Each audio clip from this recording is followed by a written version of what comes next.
one hell of a job. And the only thing else I got to say is, how about this Cowboys?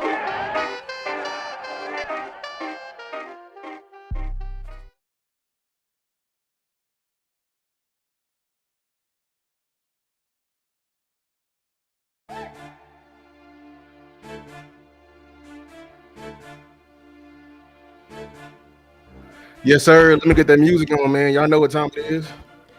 Y'all know what time it is.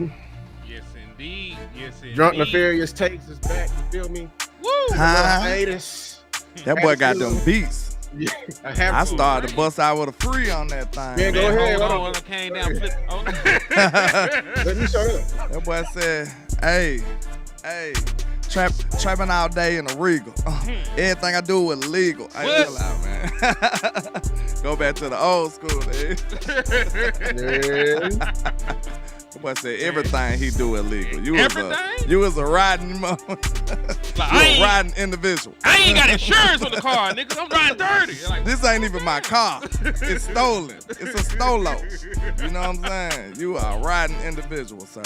That's how we do it. That's Drunk Nefarious Take style right there, man. You know what I'm saying? Shout out to my folk.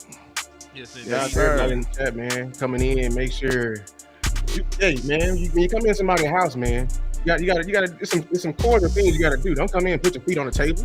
Don't come in and just if we got stuff by the door for your shoes, take your shoes off. You feel me? So like, share, subscribe to the content, everything like that from wherever y'all watching from, man. Big game tomorrow, fellas. How y'all feeling about the game? Briefly, because I called this show "Put Up or Shut Up." Show it one more time for the folks. Put up or shut up. Hold on, the wrong thing. Go ahead, Ian. Man, listen. Dallas Cowboys, man, they season is on the line. And I ain't being hyperbolic at all. These next two matchups are must-wins, man.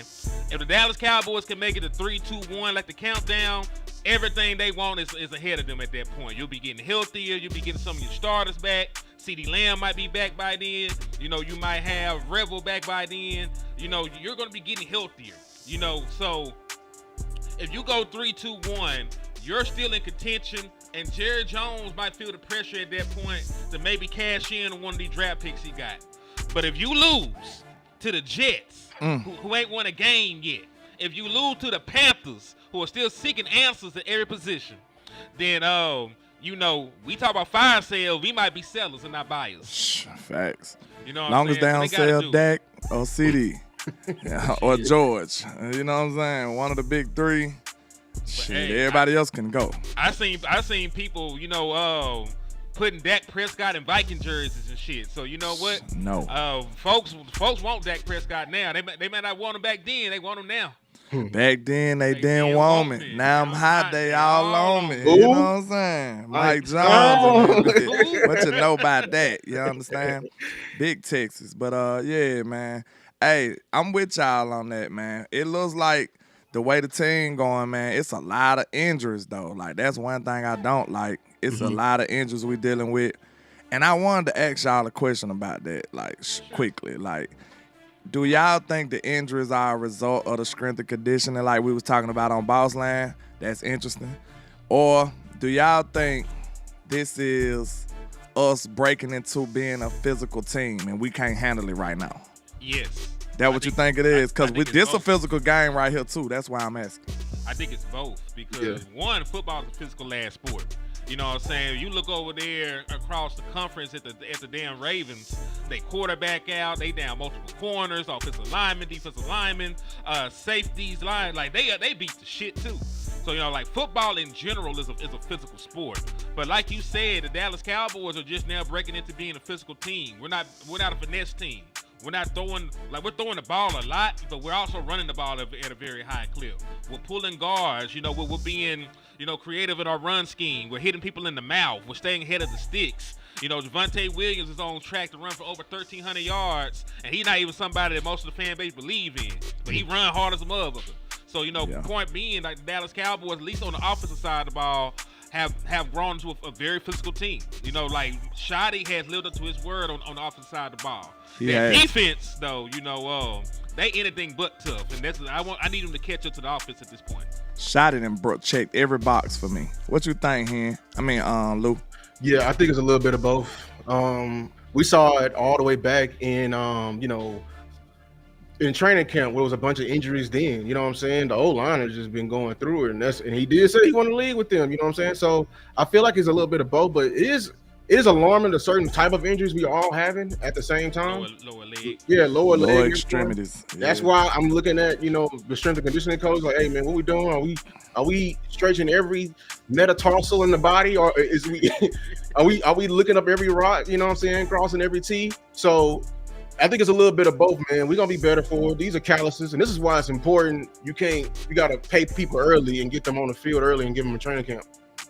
Thanks. I agree, man. I'm glad we headed towards that physicality type identity, man. Because when I look at the run game, the offense in general, like I think Dak kind of spearhead that in the best way possible for a quarterback. You know what I'm saying? Like I guarantee you, Dak want to put a shoulder on somebody, but they probably instructed him not to. You know what I'm saying? Like that's exactly who he is for real. Like if you follow him out of Mississippi State and all that, like that's really who Dak is. But as you get older, you got to kind of reshape your game and be safer and be more cautious. So that's what I think he's going through now. But like he had to find another way to kind of channel that. You know what I'm saying? Because that's really who Dak is, bro. Like he'll put a shoulder on you and run you over. He got to on that fumble. You know what I'm saying? He tackled better than some of our linebackers back there on that fumble in the Eagles game. Ain't gonna lie.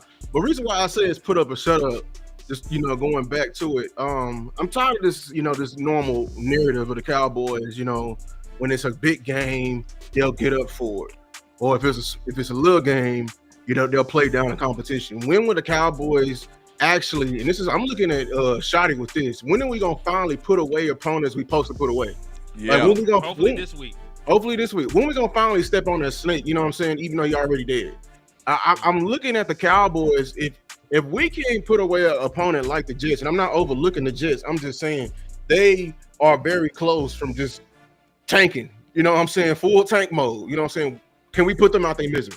I just asked him that, like, I feel like we haven't played a complete game yet. You know what I'm saying? And, like, to be fair, man, we know that it's going to be some growing pains with Shotty, man. But I just feel like this team should have been a little further ahead than us just having to deal with this type of stuff. You know what I'm saying? Like, with him being somebody who's not brand new in the building, I thought we could have experienced less of that. You know what I'm saying? Like, I don't think it should be like a whole total rebrand or something to where we experiencing all the shortcomings of a new head coach.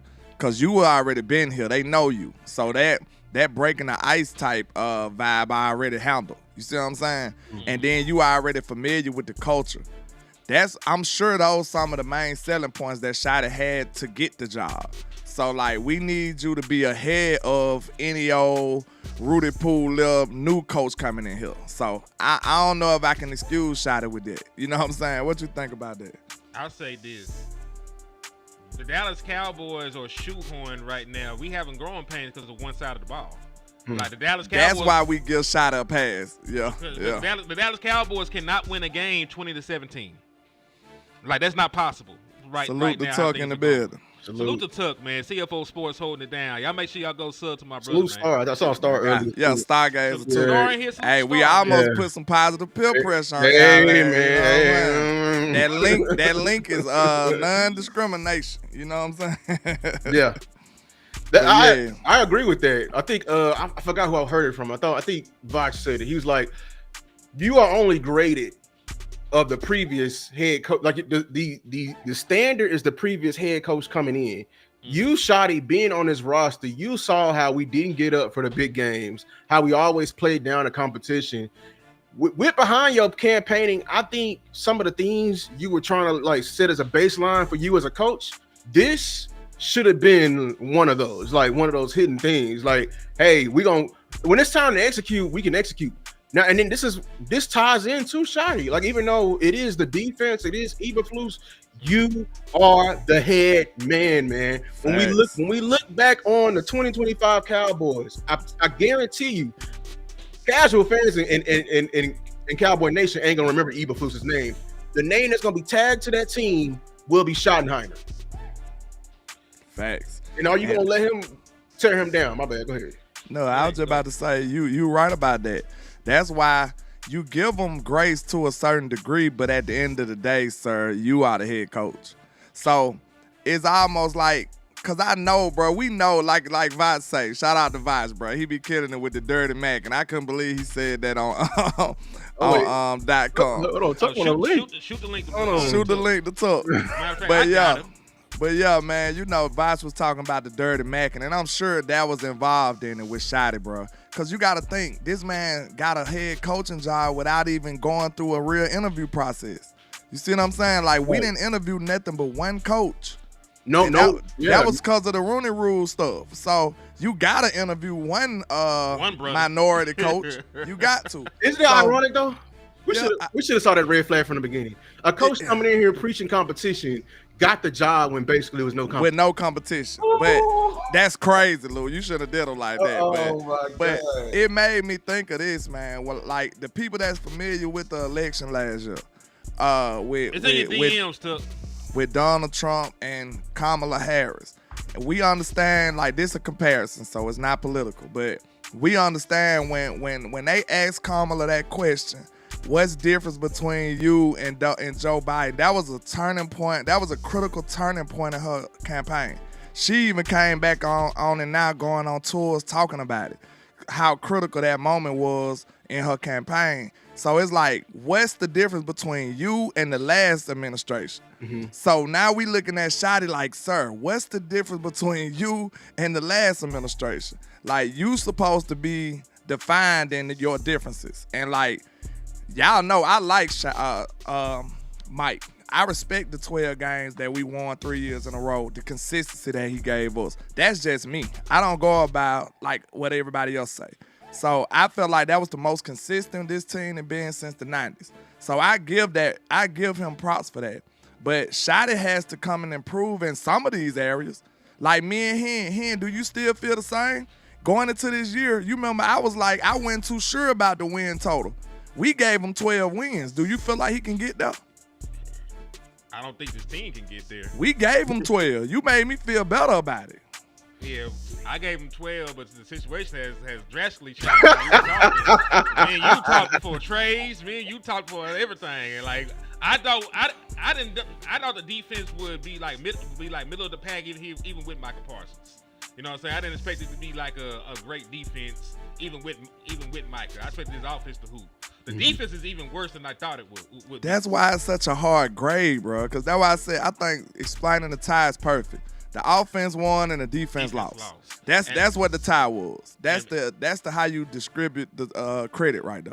And Eberflus don't feel like a Shotty hire, so that's why I'm looking at the shit sideways too. He don't really even fit the mold of the other niggas that got brought in. Just like we know that Kellen Moore was never Big Mike guy. He was just somebody that they really liked and they stuck on his coaching staff to keep around. It's too much damn meddling on that defensive side of the ball, look like, man. Entirely. And heavy is the head who wears the crown. I'm sorry, Shotty. I'm sorry. You gotta stand up for yourself. This is your team, and you can't. And I don't want to hear that. Oh, he didn't know what McCarthy. What was wrong with McCarthy? Because everything Schottenheimer did is like he was dirty. You know, it's like dirty Mac. He was dirty macking. Like, okay, McCarthy hired his friends. Shotty did the complete opposite. Facts. You know what I'm saying? You know, McCarthy was passive and he let people stay out during camp and everything. Shotty had a hard camp.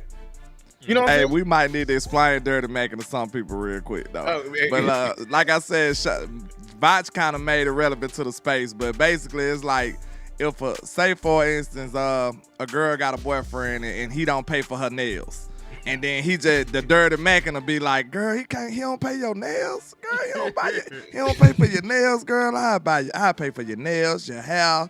I'ma hook you up, girl. He ain't nothing like me. That's dirty Mackin right there. That's dirty Mackin. You gonna hate on the other man to be the new man. That's what it goes to. Salute to Tuck in the building too. What up, man? What up, man? I was kind of caught y'all was live, so I figured I'd just jump in and say what's up, man. But Yeah, landlord, man. That's that Marvin's room. That's that Drake. You know? Yeah. That's Marvin's room is the most. That's the most diabolical song. That boy said, he said, I just got through having a party. They came through. Can you come through? He literally said, right, yeah. Oh my God. Right, that's what Shotty was over there doing, man. But yeah, I'm 1,000% agree with y'all, man. Everything y'all already said. And I've been saying this, right? Personally, I've been giving Shotty till week 6. He probably got about 2 more weeks with me. But when you watch this Cowboys team, y'all, nothing feels different. Like if I was to take out Shotty and AI, Mike McCarthy, it feels exactly what it's been. I know a lot of people getting caught up in, oh, look how many motions that we're doing, and look at the creativity with the offense, bro. Mike McCarthy had Dak playing at the MVP level too. You know what I'm saying? Hey. So let's not give Shotty all these flowers and Clayton Adams. When we had Zeke and Pollard, our run game was just fine too. Our run game fell off last year because we had Rico Dowdle and old Ezekiel Elliott and Dalvin Cook and Deuce Vaughn. So I don't understand the traction. I mean, I do. I get the new car smell, but I feel like some of the stuff, bro, it's already been here. Dak is still throwing 40 plus times. Our defense can't get his stops in big moments. Like our offense still gets off the slow starts. That's been historical with Dallas. So it's just like then the discipline the same level too. Discipline's the same stupid penalties. Mm-hmm. It's just, it's just same. Sam still making penalties at the wrong moments, like he was on the mic. Slam. We said he don't know nothing but one word, just slam. Slam. Yeah, he slammed Williams with damn shit. That's all he know. Pokemon. Yeah, he was the bull in the China shop, bro. It's like, damn, bro. Like, so, I get it, but there's nothing. There's some little things I would say it feels different, like the players running out to the intro solo now, kind of like an NBA game. Yeah. But that don't matter, y'all. You know what I'm saying? That don't matter. Like, are they coming out to different music? Because I know you was one of the biggest complainers about that shit. So when they ran out, they run out individually, right? Yeah. Guess what song they ran out to? What? Mike Jones, Mr. Jones. He said he gonna get his way in there somehow. Yeah, I'm like Jerry probably picked that. Like, you can never Mr. Jones. I'm like, what is he gonna do anything with football, bro? Them young boys don't know nothing about that. Them young boys don't know nothing about that song. Salute Rome, man, in the building. Salute. I'm like, damn, bro, they got the Jerry Jones team music. Got those boys right out there. So, hey, shout out to my guy Rogue real quick. What's going on with you, bro? With the 999, man, he says historically we usually lose these type of games, and I hate it because we are better than teams like the Jets. But for whatever reason, these winless teams show up against us. Got me nervous. That's a foul conclusion, man, because I told you, I look at this game, it got the same recipe as the Giants game to me. It got the same recipe. You got an outstanding, phenomenal receiver. You got a mobile quarterback. You got an outstanding defensive tackle, Dexter Lawrence and Quinn Williams. But this time around, you got a nice corner over there. You got a decent cornerback in Sauce Gardner. He was great, but now he looked pretty damn good. So he downgraded to pretty damn good, right? You know what I'm saying? Mm-hmm. So it looked like it got the same ingredients to me, y'all. I'll say this. The last time the Dallas Cowboys went to MetLife Stadium and played a winless Jets team, that's when Sam Darnold cooked us. Remember, that was the Sam right before Mono game, right? That when he had chunked the ball up to Robert Chosen. They were backed up. It was like a 90-yard touchdown. That's a long time ago. Yes, I think that was the game. I know you ain't call him by his made up name. What is I think it's Robbie Gold. Is it Robbie He Gold? made that name up. It was Robbie Anderson or something. Robbie Anderson. He changed his name like 4 times. I ain't listening to that. I'm gonna call you what your mama to call you. But the game had mono, but you can name yourself anything. You know what I'm saying? But games like this speaks to your culture, your true culture. I ain't gonna lie, because this is a philosophy type thing. Like, you coming in and you facing somebody who ain't got nothing to lose. Like, imagine fighting somebody who do not care about losing their life. You know how dangerous they are? Right. You know they that dude that got missing teeth. He got holes in his shirt. black Air Force Ones on. He just ready to risk it all. Yeah. You don't want to deal with that dude right now. You gotta go in like you gotta be the Thanos. You remember when Thanos Hulk ass in the beginning of the movie? And he was methodical with it. Like he looked at him like this. And they say, man, I don't care whether I live or die. Hey, man, you gotta piece it out. You know what I'm saying? You got it, big dog. You got it. Hey, bro, you know what I'm saying? Let's talk about this, man. You know what I'm saying? It's too much. It's too much black on black crime. Violence out here, we brothers, man. We ain't supposed to be at each other like this. It don't supposed to be like this, sir. Hey, we got to talk about some non-violent stuff. But yeah, it's certain people, bro. You like, you don't want to take it though, bro. For real. Right. Like, this ain't a team you want to play with, for real. Especially while they at home. And then I told him, man, this would be the first time in Jets history that they'll go 0-5, bro. That's and you already know with a new coach, he don't want that attached to his name. Right. He finna do everything possible. Like, all them trick plays that we've been falling for all year, expect to see them. All these double moves and stuff like that, expect to see them. You probably see a flea flicker again this week. Like, how many flea flickers we done seen out of these games, bro? Two. It done been two at least. But they didn't do shit on the second one. They actually covered it well. But you can see that they like, we gonna try it because y'all sweet. You know what I'm saying? Exactly. We gonna try it, yeah. So like, at Cowboys, they think you sweet. How are you gonna respond? I mean, how do we win this game is the real question I wanna ask y'all. Like, what is the path to victory for the Dallas Cowboys? Okay, for the defense, I'm gonna tell you this. I think we need to play with our sub package the entire game. I would, in my opinion, because I don't think they're gonna test us. They're gonna run directly at us because they don't have Braylon Allen anymore, and their offensive line is not like you know what I'm saying. They got Breece Hall, and the way I was watching film, the way they was attacking people that can be deadly to us is getting Breece Hall in space. You know what I'm saying? So we don't have the pass rush to really fall for a screen, but a swing pass, hey, and then of course they're gonna always get Justin Fields out in the move. So I'm looking at Eberflus because this is the reason. The only criticism I have for Eberflus, my main one, is personnel. Will you look in the mirror and see this is not a Sanborn type of game? You know what I'm saying? Like they're gonna be sideline to sideline. They definitely gonna test us this game. So how will we respond in that? So yeah, I just want to know what they be doing. Like, cause I want to hear from him on this, cause I know he gonna get the cussing. He's gonna crank them up. I just want to know what be going on when they watching Sanborn film. You know what I'm saying? Like, y'all see this, but week in and week out, y'all just keep rolling them out there. Like, make that make sense. Do they still watch film as a team? If y'all watch a film as a team, bro, and the whole team see this man continuously missing tackles and taking bad angles, and he right there but can't do nothing about it, like, bro, that is a big time hurdle to jump for your whole team, bro. Like, you gotta convince them that they ain't seeing what they seeing with their own eyes. Me and you talked about this on the video we ain't even dropped yet. But Sanborn is on track to miss more tackles this year than any other point in his career. And he's also already on pace to give up more yardage than he ever given up in his career. Like, his career high was like 2-something. He's already at 190-something for the year. So he's gonna give up he's on track to give up like 600 yards in coverage. He's on track to miss double digit tackles. He already missed 5. So I'm not really sure why you're leaving him out there outside of the fact this is my guy. I brought him with me. We gonna ride it out. That's it. It's the buddy system. Because ain't nothing football related. It's times to why this man is still playing middle linebacker for the damn Dallas Cowboys. Right, because the whole thing we've been hearing from Brian Schottenheimer is his magic word, consistency, right? Mozzie needs to show more consistency. Jaden Blue, Trayvon Diggs, Maris. Well, when it comes to Sanborn, I'm seeing a lot of inconsistency out there, coach. So it has to be across the board. And what it feels like, to be honest with y'all, it feels like some favoritism.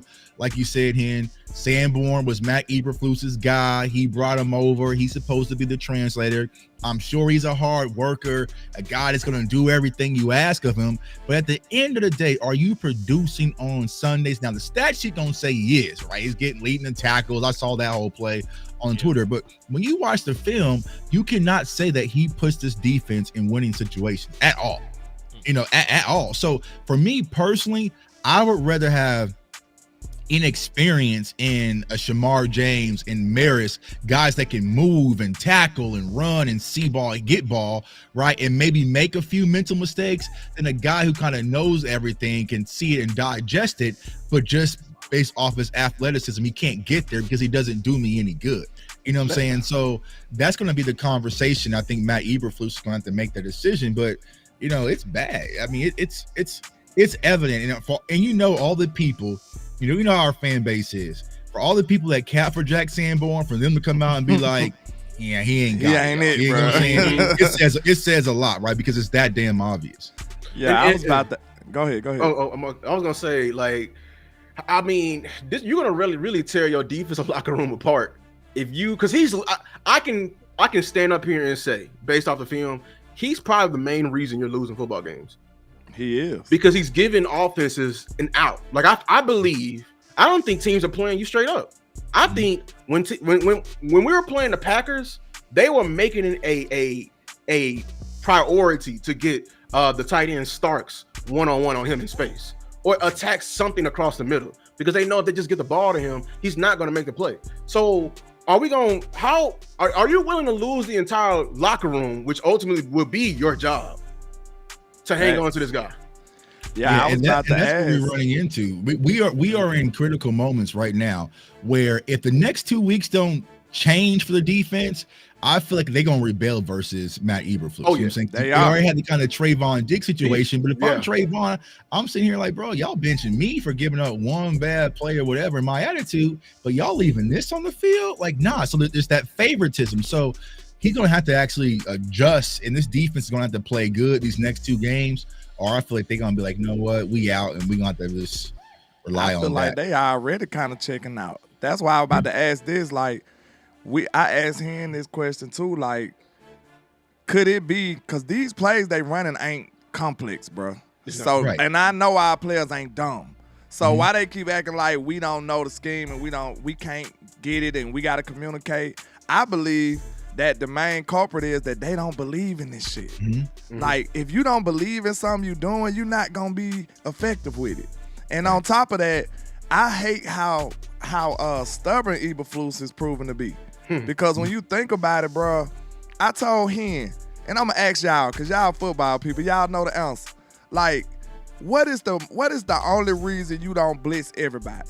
What's the only reason? You're scared to give them the big play. Right. And you ain't gonna get there. You giving up the big play anyway. Right.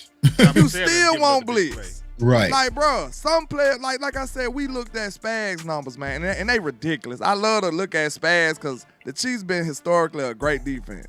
Like, man, Spags send 20, like what that was last week, he sent 20% zero blitz. Yeah, for the season. 20%, bro. It's still at 13 at this point. It's 13% zero blitz after last week, and it's still by far the biggest margin in the National Football League. Do you hear how insane that is, man? You sit in the house because you one every 10 play, you send to everybody.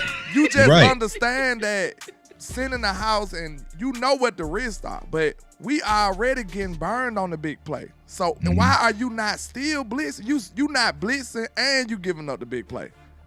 That's retarded. Like, okay, you can't just say rush 4. We the top team at rushing 4, and our 4 ain't even good. Right.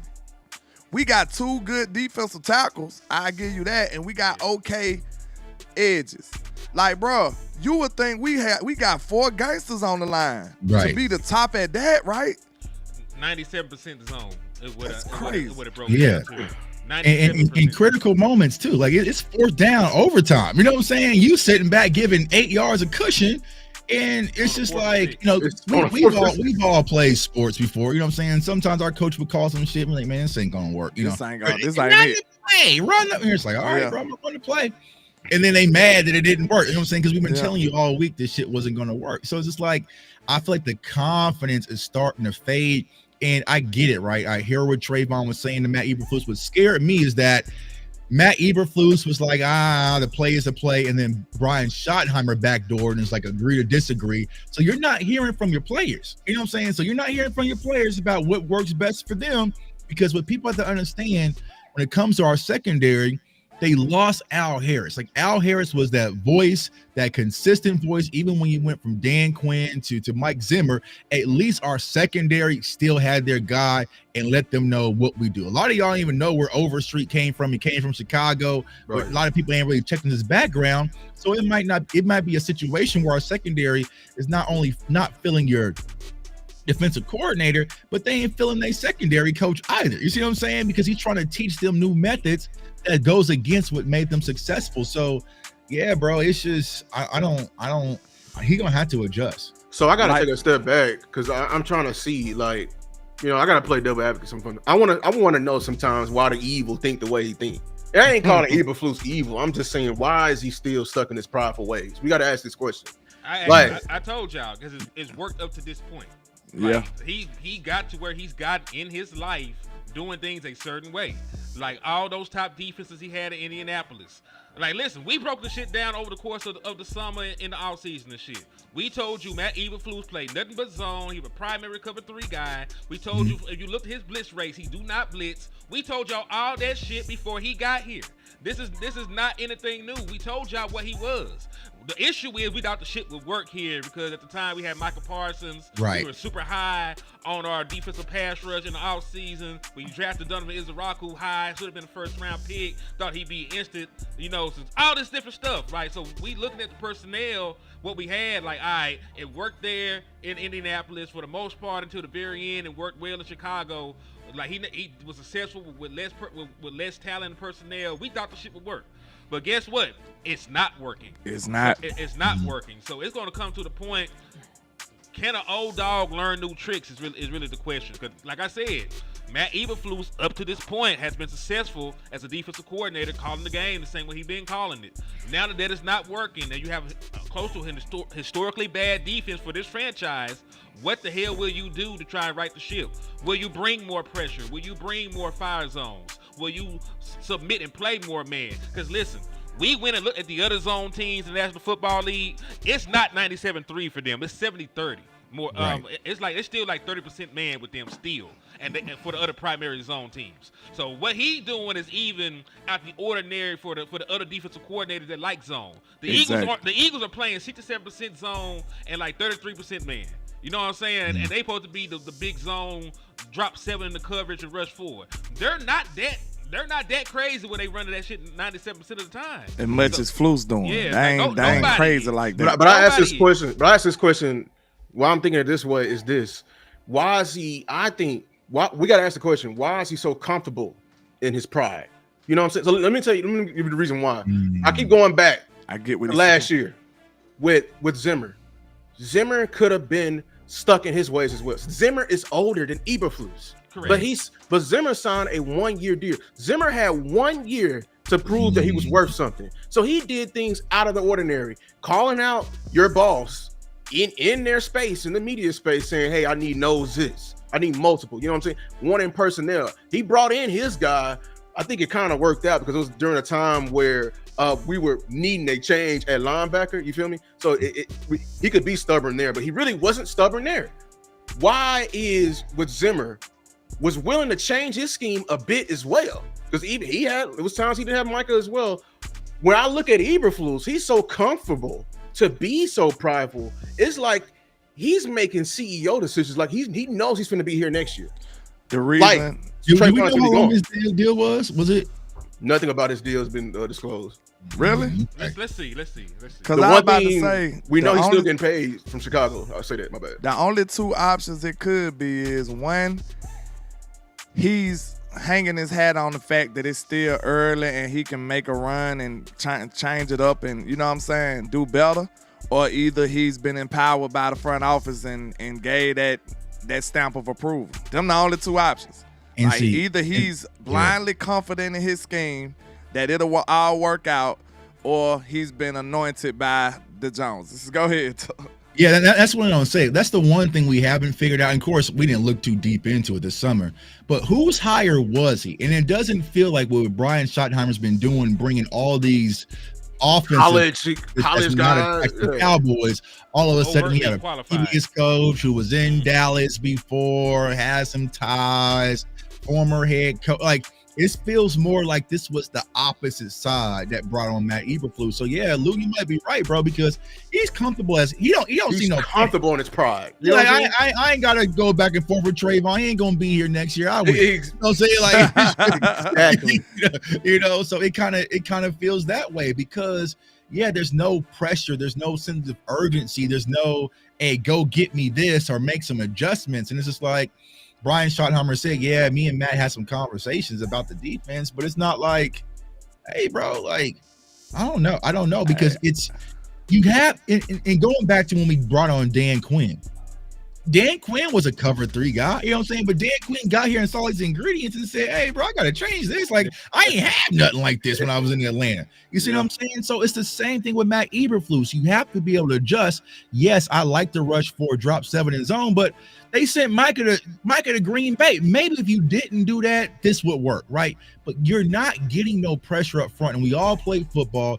If you're playing soft zones and you can't get pressure, that's a quarterback. I can do that all damn day. Never know, sir. I'm telling you, all damn day. These quarterbacks are comfortable. We disrespecting Justin Fields right now, saying that we don't believe in his arm. But I promise y'all, and this is something I stand on.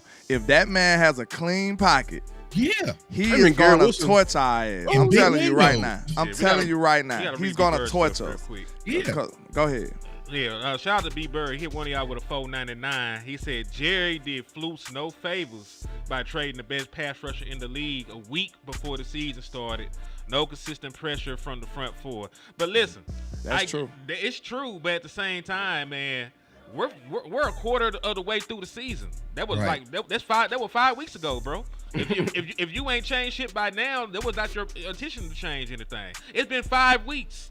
5 weeks. It's over a month ago, dog. You know what I'm saying? Listen, I'm not trying to be insensitive, but we bury people on Saturday. We back at work on Monday, man. It's life. You gotta move forward, man. You know what I'm saying? Your job is like you put Granny in the ground. Your job wants your ass there 8:00 Monday morning, dog. 3 days later, like, you got 3 grieving days. You got 3 grieving days, and then it's back to business, man. Michael Parsons is gone. You should agreed about not having him and figure out how I'm gonna do my damn job, bro. So I get it, but fuck that. The only way I would have been on your side, B-Bird, because that's a true statement, but the only way I ride with it this far in the season, if, you know, I seen Eberflus actually trying shit. Like, he ain't even trying nothing. Like, I can see if I seen one game, okay, I see Flus, he's sending 5 over here, and then he sent the, you know what I'm saying? He doing this, he sent the slot blitz, and he doing this, he doing that. I seen more of that week 1 than any other week. Like, he was sending Trey, he sent Bland. He ain't did that since, for real. Like, he's not sending no aggressive blitzes. So, I could give you that out saying Micah not here, but when you not sitting up here trying to, you know what I'm saying, trying to overcome that and do other things, it's like you hurting yourself. Like, if you took Micah from me and I'm the defensive coordinator, I'm out there trying to come up with something. I'm out here trying to make this shake. I'm not trying to go back to Birmingham, bro. What you mean? Bro, just yesterday, I played Madden for the first time post Micah trade, bro. I was sending everybody. You know what I'm saying? Everybody got to go because dude was running around with Anthony Richardson. I couldn't get no. I said, you know what? I got a trick for that. Everybody got to go. And if I get beat D, I get beat D. But it's just like, the thing about Matt Eberflus is, okay, you don't have the pass rush, then you have to create confusion on the back end with your secondary, right? So it's like you got to disguise front. You might have to do, you know what I'm saying, some split field coverage. You gotta disrupt the time in some way, somehow. But he's not doing it, bro. It's just like it's going to be a recipe for disaster. So I'm with y'all. I mean, you gotta send more pressure. You gotta send more pressure. And I don't know if it's that Jalen Hurts game that just scared him or something. I don't know, because it's just like sound like something is comfortable. I don't know, B-Bird. Granny gave me plenty sacks of lunches and shit back in the day. But Granny gave me some dope sacks. Yeah, you know, it sounds like he been, you know, he's moving like he been promised something. Yeah, I'm with you on that. You came with it then. Yeah, that's a good observation. I want to know what he knows. Who said that in the song? Somebody in the song. Somebody said that. You know, I can't. Something we don't know. Yeah, he know. You know, I'm trying to know what he knows. No, Eberflus got that handshake deal from Jerry. He said, "I already got a deal. You ain't even know it." You know what I'm saying? Future, then. Shout out to Rocco. He probably Yeah. Eric Martin. Yeah, hey, man. Molly on her champagne. She ain't even know it. He ain't know it. You know what I'm saying? That Reebok deal went out the window too. He ain't even know it. like, oh no, you going. But yeah, Flus already got a lifetime contract. He like he on the Supreme Court or something at this point. Like he got the job for life now. So I don't know, man. That's not a good sign for us, cause I'm looking at it like, well, I'm gonna be fair. Y'all know me. I fight for fairness. I have seen some slight improvements, but I told him it's like going from 3 to 4. It ain't like going from 3 to 5 to average or 3 to 6 or 7. It's not a big leap, but we went from not being able to get people in third down situations to getting people in third down situations, but we just ain't getting off the field. Right. So maybe, like, to be fair, y'all, like just stay with me, Lou and Tuck. I just want to let y'all. I want to know what y'all think. Because me and him have our conversations all the time. He know what I'm talking about. So if it's maybe three plays, we could have got them out the field in third down. That game would have looked a lot different, though. Right. And I'm going to just be foul to Flus. He ain't tell Sam to go out there and face mask nobody. Right. He ain't tell Lil Fowl to go out there and punch nobody. What the other? It was Easy punch somebody. What Easy E and then Lil Fowl did some extracurricular after the play or something, right? So he didn't tell them to do that. That's 3 plays though, Lou. To be honest, that's 3, and I believe all of them was on third down. I'm just being fair. Like if you could have got those 3 stops, bro, we would have walked out of there feeling good about that game.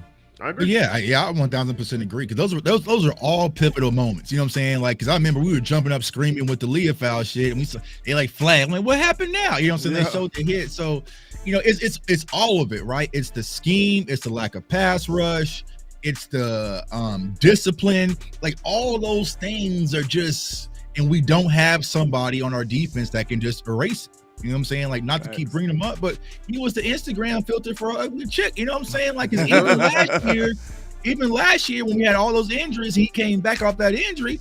Our defense was playing well. We had a bunch of no names out there. You know what I'm saying? You said he was them angles. He was angles. You know what I'm saying? You know that girl thin as a pole. She thin as a pole. She standing a certain angle. She looking like she's super thick. Yeah, I remember back in the day when all the Instagram girls, you had to put the little mouse ears, little rabbit ears, you know what I'm saying? That's what Michael was. With the little whiskers and shit. Yeah, little crown with the flowers. Like, that's what he was. So it's just like, all right, now how do we fix it? And honestly, y'all, I don't know, because them linebackers are concerned. The linebackers were concerned for me even coming into the season. I wanted to draft linebackers last year.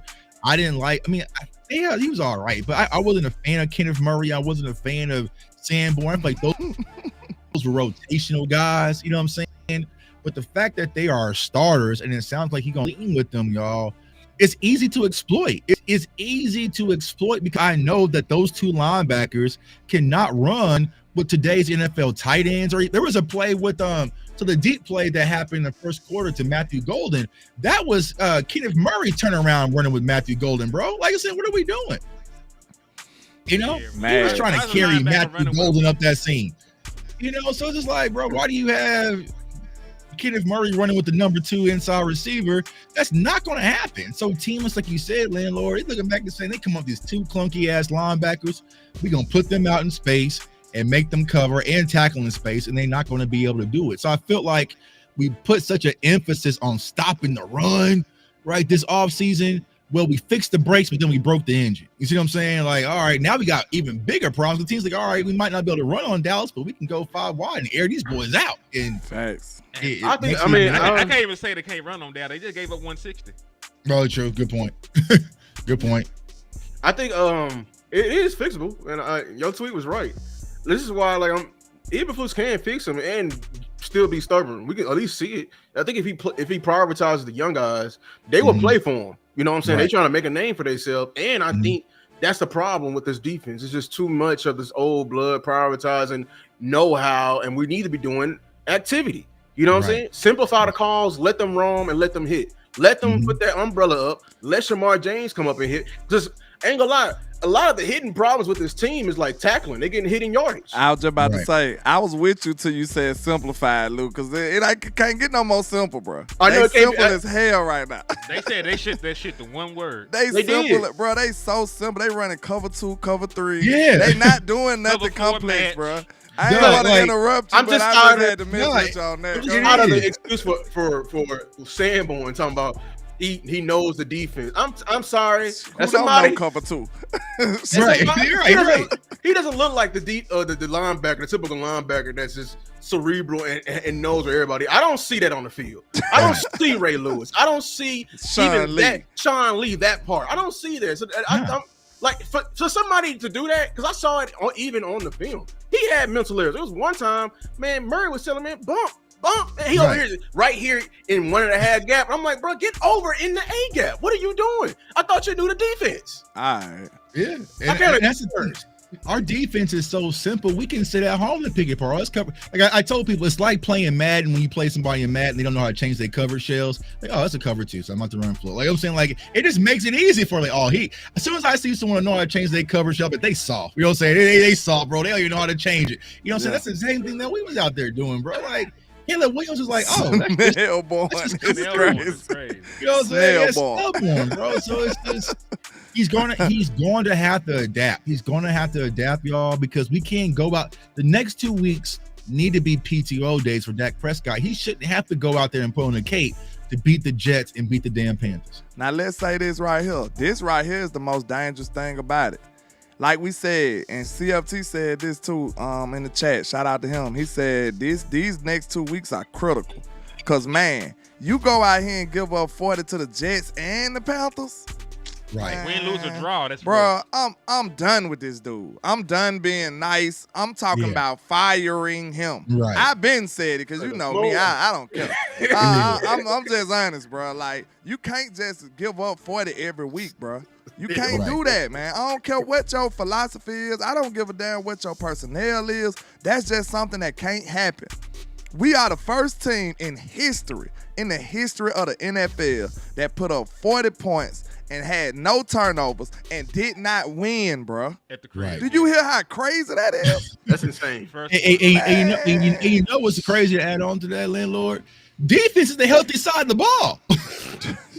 Everybody they ain't healthy. missing nobody. Yeah, everybody healthy. You know what I'm saying? Overshown, the only one Yeah, missing. Overshown and Rebel, a rookie and somebody you knew you weren't gonna have. They don't even Right. count. So it ain't like, oh man, we missing so and so and went like, nah, bro. Like you are fully healthy ass unit over there, and y'all were just the worst. Like we a flea flicker, bro. 2 weeks of flea flickers. And then you They think tried- You about probably it. gonna get one this week. You might just get one. said they the healthy unit, but That's a shame. you look at Shotty and them, they over there hooping without CD Lamb, putting up 40 without CD. Without Right. CD, without Man, offensive that's lineman. crazy when you No think about it. offensive bro. line. We on Yeah. we on the preseason lineman damn near. Yeah. Against, then you not only did put up 40, you put up 40 against the number 1 scoring defense. Right. Like that ain't the only defense. That ain't just a regular defense. And I be seeing some people be having that thought process talking about if they score, we score. But sir, we not playing the Cowboys defense. I wish we was. We playing the We playing their NFL defense. Like we Right. not playing the Cowboys defense. They are. So that's Real why quick, it's real easy quick. for them. Shout out to B-Bird for the 5-piece. He said, fix the defense, start Leofow and James, keep Wanye as starter, and trade for Max Crosby. Listen, they did every single one of those things. I'd be elated. I just don't see them trade for Max Crosby. It sounds wonderful. I would love for that to happen, but we listen, we were lucky to get Clowney. Right. You know what I'm saying? We were Don't the lucky Raiders to got to get win Clowney. like us? Who? The Raiders? Yeah. Don't they got to win? I thought they won in They 3. got to win. Like what make us Yeah. think we better than them? Right. You know what I'm saying? You trying to tell the Raiders they should sell the house? Y'all We should sell the got house. one win, bro. Like we got one win too. Like you said, we this close from being a seller. Like Right. I don't understand what's going on with people. Like and I'm not just blaming other people because I got the same mindset. Cause I'm over here like let's buy too. Yeah, So yeah. I'm not joking on nobody, but I'm saying like just being objective when you think about it, like how are we better than them? Like they got to win. Aubrey boot for being that win. Yeah, exactly. We got one win too. I'm with it. We have to win. We have to win. Indeed. Shout out to Big Bird. All right, we're gonna end it off on this last segment right here. Everyone's talking about it. You know who we talking about. I ain't talking about them guys on the edges. We know they good. I'm talking about the guy in the middle. Jadon Blue finally getting this look like he's getting the full go ahead this week. Everyone's excited. What do y'all think a successful day for Blue look like, and how do y'all feeling about Blue? It was a successful day the moment that Jadon Blue was allowed to get on the field. Because, listen, I don't have the same expectations as other people do for Jadon Blue. Boy, you was a 5th round gadget running back. The fact that you're even active is strides, knowing what I know about you. So congratulations, Jadon Blue. But I expect the man to get like 2-3 carries, if that, and maybe field a couple punts. Like that's it. I'm not expecting no spectacle. I'm not expecting Jadon Blue to be highly involved in the offense. You know what I'm saying? Like I'm not expecting none of that. Like I didn't even think much of Jadon Blue when we drafted the boy. Like I'm be straight up with y'all. Like we looked at a whole bunch of running backs. I purposely did not look at Jadon Blue. He didn't fit none of the criteria I was looking at for a running back. So I looked at DJ Giddens. I looked at Martinez, I looked at a whole bunch of different running backs too. Yeah. Like there was a bunch of backs. I think he was the only running back Cowboys Nation wasn't talking about at all. At all. So he's active. Shotty trusts him a little bit, even though it took multiple injuries and your ass, getting, bumps from sitting on the bench so long. That's neither here nor there. But kudos to him for getting to play. Then they said they blistered up his feet and he had to change his cleats mid practice. I'm like, dog, he sound like a goofy right now, dog. Get active first. You want to come to Louis Vuitton cleats, bro? Get active first. You know what I'm saying? He sound like a goofy right now, bro. Like that's not. I ain't trying to be hard on the man, but damn, like. Is style more important than comfort, and you bad on the field? Like Tuck said, like, bro, come on now. Yeah. Like you want to swag. You out here trying to swag. I'll do it because he said I can watch it. I watched Longhorns football. I was impressed with what he did receiving out of the backfield. Running between the tackles, not so much. The way he fumbled the ball all the goddamn time, not so much. Contact balance, not so much. And I didn't just even watch the games. I also watched the college film on Jadon Blue. I was good on Jadon. Third string too. Yeah, like y'all sit here and act like this man was really the guy over there. He was behind multiple dudes. It took folks, just like this same situation. It took multiple injuries ahead of him to even sniff the field. Right. I'll go a step further. I'm a fan of the Longhorns. How about that? Like that, I turn on. I'm looking for the Longhorns. I co-sign everything he just said. There's nothing about him that's exciting. He honestly, he wasn't even third string running back. He was the guy that lined up in the backfield. He was there because even when CJ Baxter went down, it was no tandem. It was all we got. And Stark literally just looked at him. Hey, you want to? We have a matchup right here. Come on, get in the game. That's it. So this is here. I think Cowboy Nation finna be disappointed. Not because he's gonna play bad, not because he played bad. Because I don't think he finna get used as a running back in this game. Because of the expectations. I don't think he's gonna be a running back. I don't think he's gonna be used more like Turpin kind. Yeah, he's literally gonna be Turpin. Yeah, he's gonna be getting jet sweeps and everything like that. This run scheme does not fit him. I hope y'all understand that. I know people thinking like, man, Miles Sanders. If you put Blue there, he goes to the house. Sure. But you gotta get there. The hole. Is he gonna be patient enough to wait till the blocks develop? That's what you want to ask yourself. You gotta get there first. You know what I'm saying? And you can't fall down too. We're not talking about how fragile he is as a football player in general. This guy has already had 2 injuries before the season even started playing running back, and he ain't even been playing. And we have a physical run scheme. I'm doing a whole documentary right now. I'm finna edit my ass off on this because we need to talk about this because people are getting mad at Shotty for not doing this. But it's when you look at his scheme and what Shotty and Clayton Adams is asking for his running back, you are going to take a beating. I think that's foul what Mr. Dwight right here said. I think we desperate for any kind of speed behind this line, bro. Yes. That's all it is. And Jadon Blue, the only person that got that skill set in his backfield. And we so desperate, we even put Turpin back there. We even put CD back there. We trying to do whatever we can do because we see how effective Javonte Williams is behind this line. If we can get some speed, some home run ability, that's what we need. But I want to ask y'all this. Me and Hen talked about this conversation, and it was kind of mind-blowing when you think about it. Like, sir, we had 4 different running backs the last 4 years. Wow. Like this, when we didn't think, it don't sound like it, it don't seem like it, but we have. Like we done had Zeke, then we went to Tony, then we went to Rico, now we got Javonte Williams. And we wonder why this run game ain't where we wanted to be at, or we don't have a franchise running back. Like, they don't value the position. They don't value it. I want y'all to know that. We ain't drafted, listen, since 2020, your Dallas Cowboys ain't drafted number what? Blue and Tony Pollard and Deuce. 3 running backs since 2020. That's 5 years. Right. And then look at what round. Deuce, I really don't even count Deuce, but I'm being nice to y'all. We drafted Deuce what? In the 6th, 7th round? Yeah. Then we drafted Tony in the 4th. And then we drafted Blue in the 5th. So that shows you how much they value they running back room. It should tell you the running back they chose in a running back loaded draft.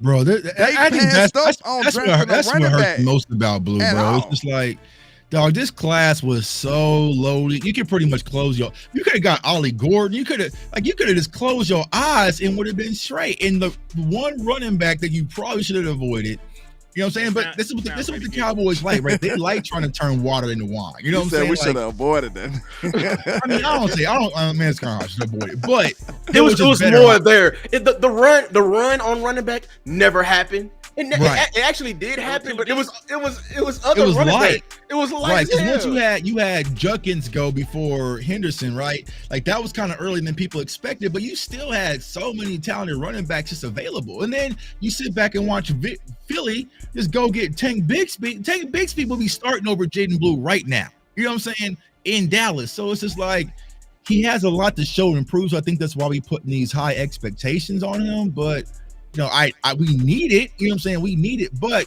I've been doing some film on Trevor Penning from from the Saints right tackle. I'll say this. Jaden Blue got 2 weeks. We almost start that Alvin Kamara train up.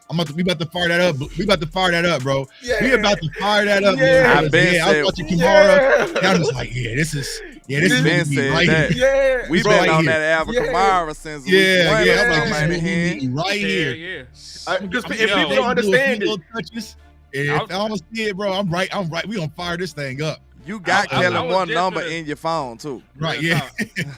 So to Tuck's point, these are the other running backs that were actually drafted in this draft class. You got Ashton Genty or Marvin Hampton, Caleb Johnson, Travion Henderson, Dylan Sampson, Quinshon Judkins, Cam Scatterboo, your boy Devin Neal, LandLord boy Jordan James, R.J. Harvey, Rashard Smith end up going to the Chiefs. LaQuint Allen over there with the Jaguars. I still might call about him. I might call about Sampson with the Browns because they ain't really using him. Like, I really liked him out of Tennessee, bro. Like, he was nice to me. For sure, Tuden, Damian Martinez, Khalil Mullins, DJ Giddens. Ollie Gordon doing good things with Miami right now. Right. Like, there was a bunch of other running backs. Woody Marks is hooping. Woody Marks took that job over there with the Texans. Yeah. We just need a change of pace, though. That's all I feel like. Because, I mean, then you think about it with Javonte Williams' run style, bro. Like, what's the likelihood of him staying healthy? And then he already had an injury history. He runs like a bull in a china shop. Like, he runs with all the ferociousness that you can have. Like, he runs like an animal, bro. So we know one thing about that. If you looking for contact and you constantly finding it, like, you might not be healthy. And he runs like that, bro. So what's the likelihood of him even making it? You know what I'm saying? You got to have some kind of backup plan. And this is the thing I think people don't understand it, and why, you know, people, they were fighting us, man, when we originally said, like, oh, it's not about Javonte. It's about the entire room as a whole. Right now, man, y'all gonna make me go away this whole video. Look, right now, I'm gonna prove it later on when I release the video part of this week. We have the most efficient run game in the entire league. and we don't have as many attempts as everyone else. We have the most efficient run game. But what if I tell you, even with the most efficient run game, your coaching staff just still doesn't trust it late in the games? Because there's been times now versus the Giants, versus the Bears, and versus the Packers, we got all the way down to the 4-yard line or 1 yard line, and we passed the ball. Even I'm not against passing the ball, but you don't hand it at least once. Here's why: because Javonte is gassed, Miles Sanders got hurt, and I'm dead. Who else? I don't trust anybody else to hand the ball up to. And that's what me and Tuck was saying at the beginning of the year. Me, Tuck, and him. We were trying to tell y'all that what's the likelihood of them in a critical situation giving the ball to not one of your best players? Exactly. Like your best players are on the at the wide receiver position and at the tight end position. Like you got 3 players to go to till you even think about giving Javonte Williams the ball. So that's why we should have invested more at the running back position, so it would have been an easier decision. Like you don't mind giving that one handoff to Saquon. You don't mind giving that one handoff to Derrick Henry. Like you like, okay, I put money back there. Go make it work. Go make it enough. Call me when you're done. Like just hand them the ball. But you don't have that type of blind faith in Javonte Williams when that's not his real pedigree. Like he ain't showed you that on a consistent basis. So you rather go with your highest paid man in football or you go with your wide receivers. And that's understandable. So that's why we get mad at them for not really truly valuing the position. Like they just disrespected this position for 4 years straight, y'all. 4 years straight. Built off the back of the running back. You know what I'm saying? Like, which is my goodness. And like Lou has been saying for the longest, right? Winter is coming. So let's say, for instance, we keep the running back room the way it is, all right? And Jaden Blue's kind of and we got to go play a cold ass game in Philly. You know what I'm saying? Snow everywhere, wet balls. Like we're not built for that because you can't put this on Javonte Williams. So that's why I'm saying like this week, this should be the 2 weeks where Jaden Blue does get a lot of volume because you want to spare Javonte Williams. But knowing how this team is and this defense is, you probably gonna have to give Javonte around 16, 17, 18 carries just to kind of get out of here with wins versus the Jets. When this should be a game where it's like, all right, we go out there, handle business in the first half. All right, Javonte, you go put your chains on, eat your sunflower seeds. We're going to go with Jade Blue and Hunter Lukey. You see what I'm saying? But it's not going to be that type of game. So, yeah, I think we should go add some value to the running back room, bro, because in order to make this thing work, and also how bad our defense is, you want to keep those. You want to hide them a little bit. You got to hide them. You have to hide them. Gotta hide them. You know what I'm saying? You think about it though, like you said, like it just don't make no sense for us to not value the position. And we think about it, we just seen Rico Dowell gave us a decent season last year, and we still let him walk. You know what I'm saying? Then you come back and you sign Javonte Williams and Miles Sanders. Like, do you see we not investing no type of capital in this position? Like, Rico was the same person Javonte Williams was. Right. They was the same guy. They're just on different teams. You know what I'm saying? Rico was a hurt guy. He a hurt guy. And they just signed him to a minimal contract and made them a starter. Like, and it's working out. But I just want y'all to know, like, when the rubber meet the road, they not just finna hand it off to Javonte. Maybe they should give him that shot, but they just not gonna do it when you got George Pickens sitting there and you got CD sitting there. And I know people saying Maffa. I understand that. I think Maffa Shotty's gonna like. He just hurt. Maffa did get drafted too. But I here's forgot my about thing. him. I mean, to be fair to Phil Maffa, he's the one that actually was a consistent bell cow back in college and helped his team get to the, to the playoffs. They really gave him the ball and he produced. You know what I'm saying? You can't say that about Jadon Blue.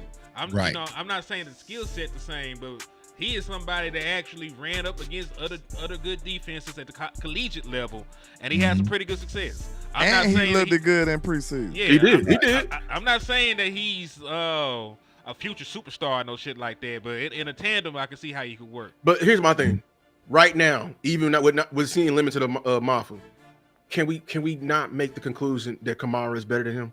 Of course. Yeah, absolutely. And here's why I know y'all can do that. Nigga, that's James Houston. Here's why I know y'all can do that with Flournoy. Potential of Flournoy.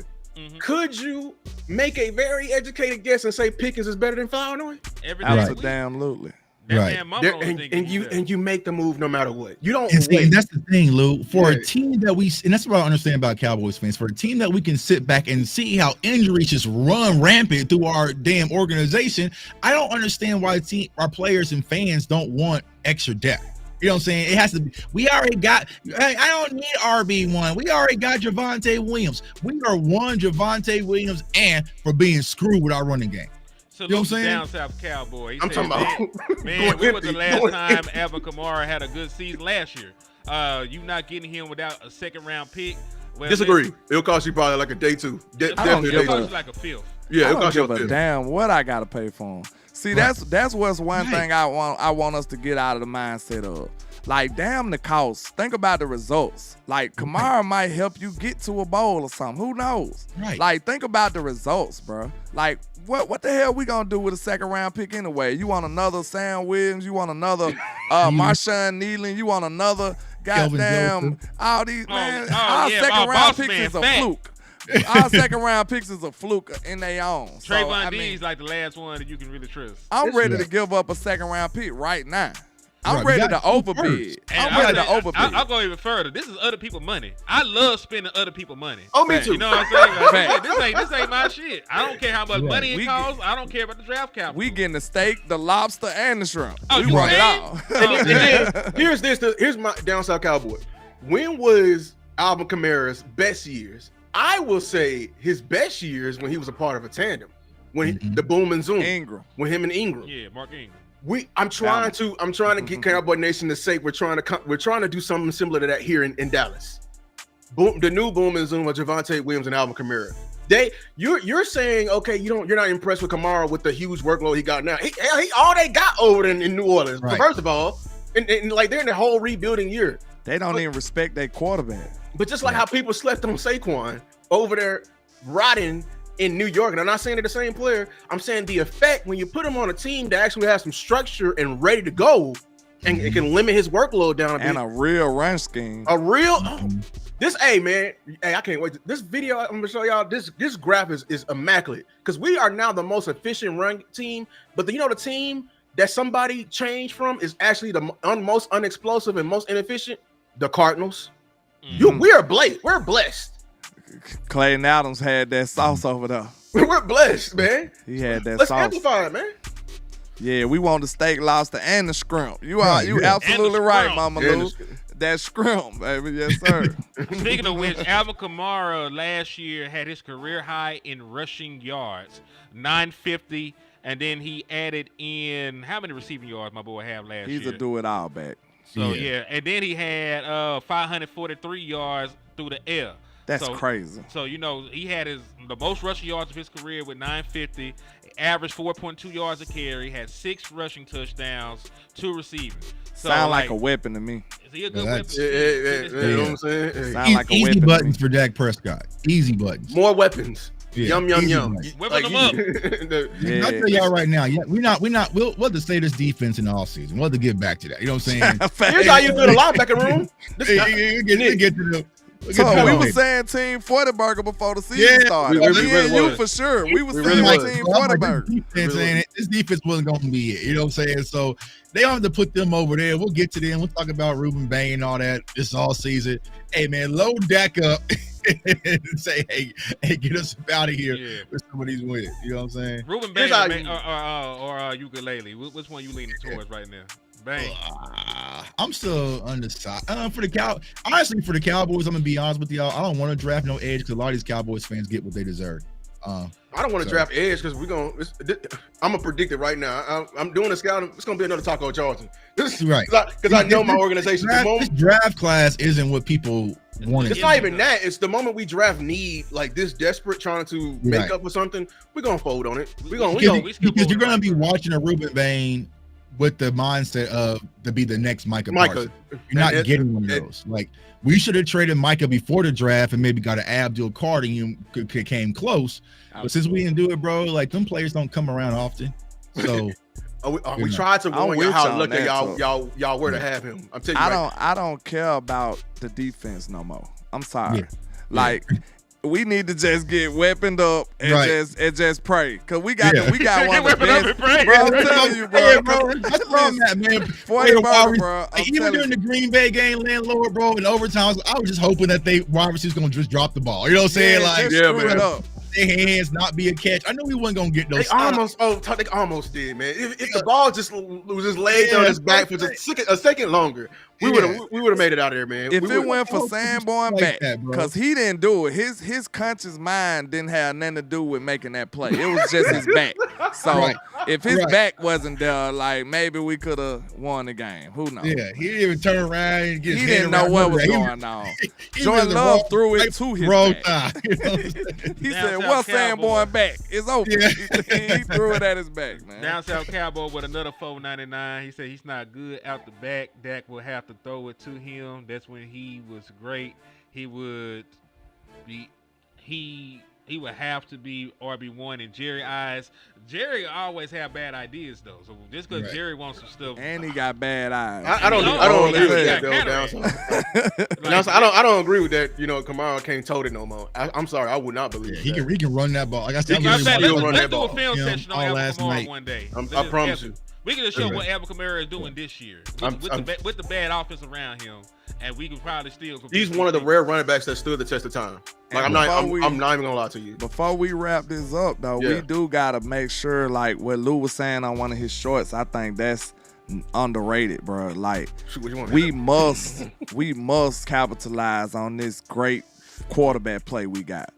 And it's not gonna be here forever, y'all. Like I rocks with Dak. Dak probably my favorite player right now, but like, sir, it's not gonna happen for more than 4 or 5 years after this.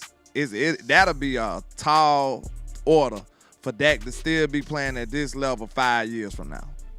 Look, I was finna end the show, but we always got time for some Dak compliments because man, he get a lot of hate, man. The way your quarterback is playing right now. It's out of control. Insane. It's out of control. Like the only quarterback I'm willing to listen to, and I do mean actually listen to at this moment, week 5, is Josh Allen. That is it. And even then, I'm willing to like. I stood on it. I said Dak playing the best ball out of anybody right now. Better than anybody right now. Anybody. That's me. And it's not close because he's literally. I've never seen another quarterback, including the guy over in KC, carry a team like somebody's carrying a team right now. Man, if Dak wasn't playing perfectly, we'll be 0-4 right now. He's playing. He has to play perfect, dog. Like he can't even have a little okay game right now. We getting with dog walk.